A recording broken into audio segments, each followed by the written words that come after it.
I work in 8 hospitals, you know, 8.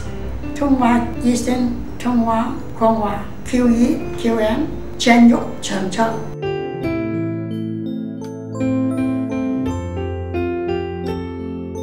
I came with the fleet, the Navy, in 1948, and I was there. And I joined Hong Kong Electric Company in 1950.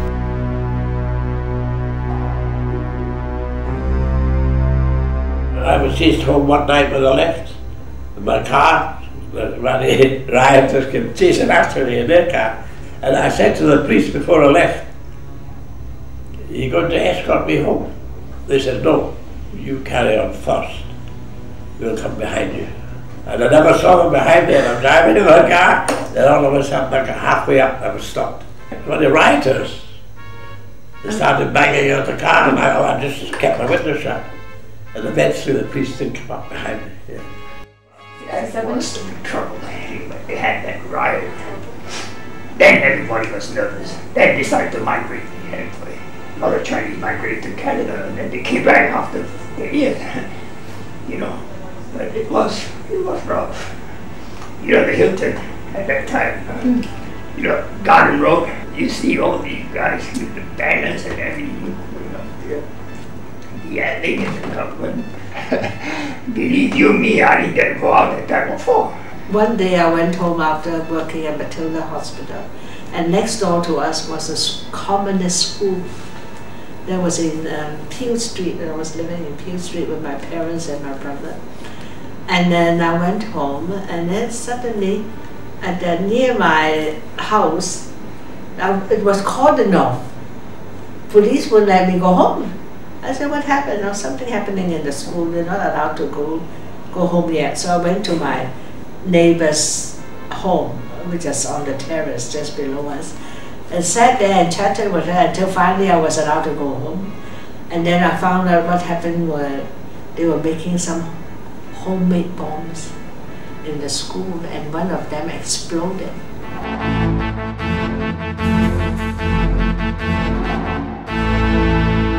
We went there at my father's office to take shelter when this happened, when Hong Kong fell. So of course we couldn't stay there indefinitely. We had not sufficient supply of food. So my brother ventured out, my eldest brother Adio. When he got down the cemetery, he said, what are you doing?" He said he had to confess. He said he had to go out and get food because no food. So he said, "You must see our commander," which was Tanaka, and he came up and he looked at her. And then he went and opened the stores in Lane Crawford, and he supplied us with food until we were able to go to the cafeteria when they resumed activities. And then in those days, during the Japanese occupation of Macau, we didn't have toys to play with. So what we did, we drew paper dolls of our own and drew clothing for them and cut them for them to wear.